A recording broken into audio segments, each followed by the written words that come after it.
এত সহজ ম্যাচ হেরেছেই হার্দিক পান্ডিয়ার কারণে। এবার ম্যাচ শেষে একই বলল সূর্যকুমার যাদব। গতকাল আইপিএলে মুম্বাইয়ের বিপক্ষে 213 রানের বড় টার্গেট ছুড়ে দিয়েছিল লখনৌ সুপার জায়ান্টস।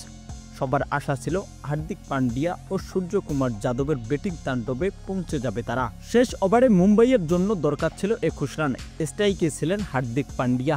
ভক্তরা ভেবেছিল হার্দিক পান্ডিয়া বড় কিছু দেখাবে, কিন্তু দুর্ভাগ্যবশত তিনি করতে পেরেছেন মাত্র 9 রান।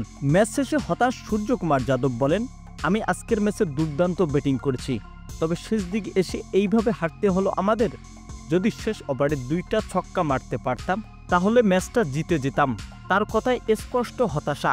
ম্যাচটা মুম্বাইয়ের হাতে ছিল, কিন্তু শেষ মুহূর্তে ব্যর্থতায় সব উল্টে দিল। হার্দিক পান্ডিয়ার পারফরমেন্স নিয়ে প্রশ্ন তুলেছে সমর্থকরা। সোশ্যাল মিডিয়ায় চলছে সমালোচনার ঝড়। প্রিয় দর্শক, সূর্যকুমার যাদবের এমন মন্তব্যে আপনার কি মতামত জানিয়ে দিবেন ভিডিওর কমেন্ট বক্সে। ভিডিওটি ভালো লাগলে লাইক এবং সাবস্ক্রাইব করবেন।